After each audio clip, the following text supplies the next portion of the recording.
You're watching Consumerthon. In this video, I'm going to review the Akai AMX mixer. I'm going to point out some of the features of the AMX. I'm going to explain why I think it's the best hidden value in DJ controllers, even though it's not even designed as a DJ controller.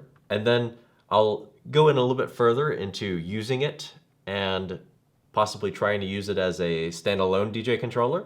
And then also the best function is, I think, pairing it with a Serato DJ Intro controller to unlock the full features of the Serato Intro DJ controller, which has many locked features between the intro versus the full version. First, I want to talk about why this mixer is such a phenomenal value. It features two things that you wouldn't expect to find in something of this price point. So it has Serato, the full version of the software, which normally costs $130.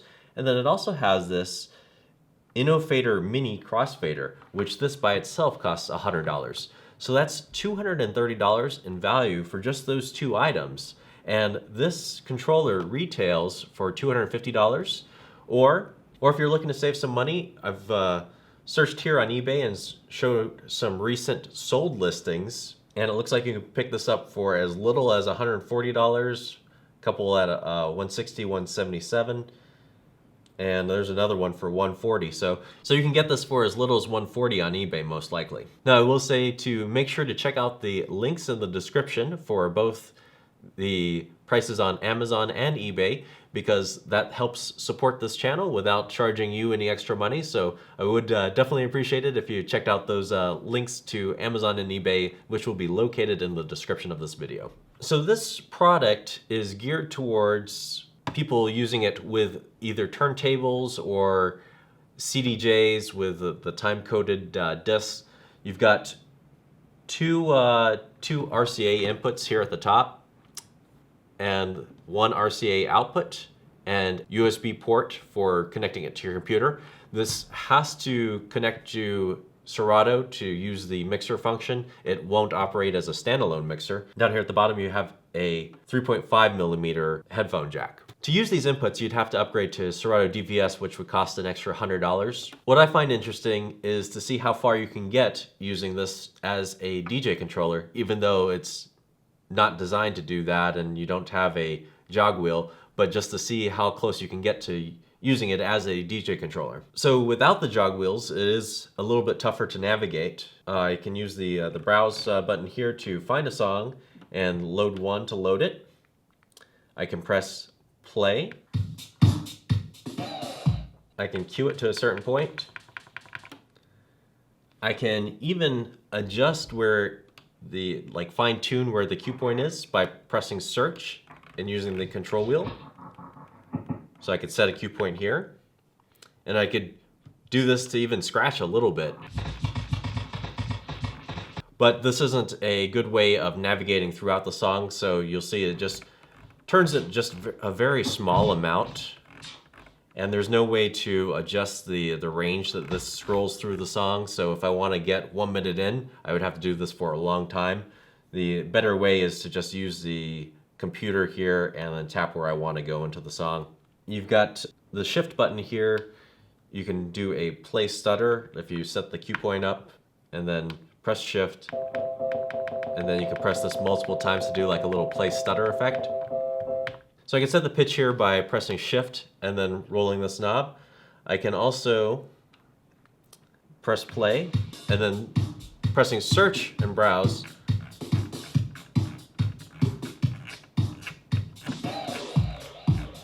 Will allow me to kind of pitch bend and nudge the track a little bit up or down. You've got a 3-band equalizer here. So you can kill all of the music by turning this to the far left.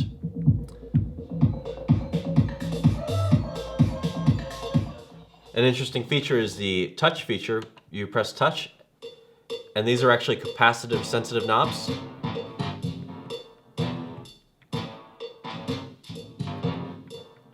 Pressing these kill either the treble, the middle, or the bass while touch is enabled. You also have a high-pass, low-pass filter here.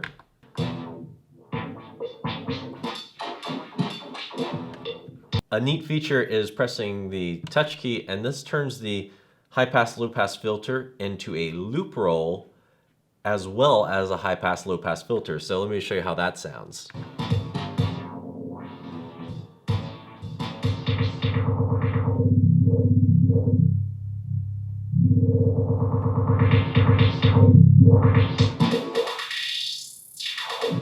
DJs will really like this crossfader because you do have the crossfader curve here, which basically just changes this from a slow fade out to 100% if you turn it all the way to the right. And then you also have the option to reverse it. So I can put deck 1 on this side of the crossfader by hitting the reverse switch right here. There's no effects controls on here, so you're going to rely on your computer to add effects if you want to add effects. Put those in here.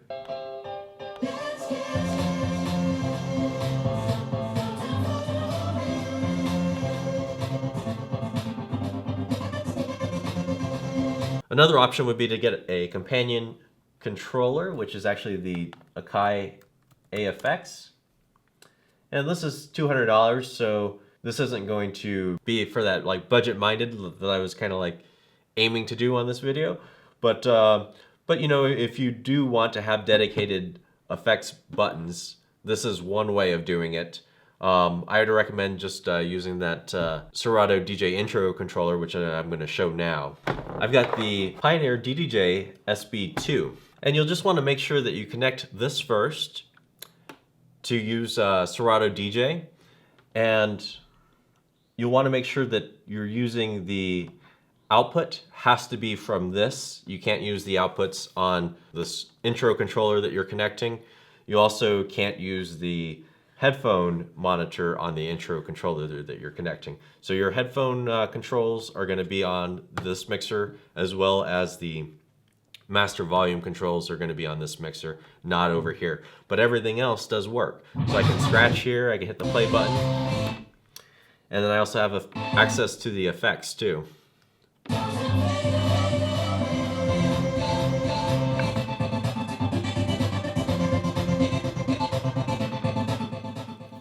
So outside of the volume for the headphones, as well as the master out, everything on this controller is going to work. You could still use the 3-band equalizer over here. You can still use the 3-band equalizer over here.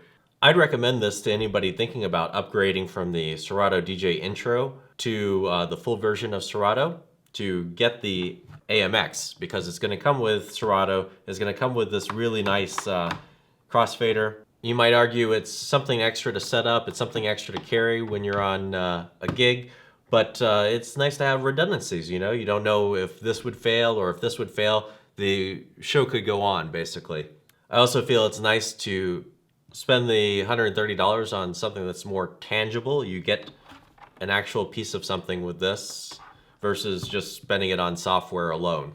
So I feel like there's 4 options here.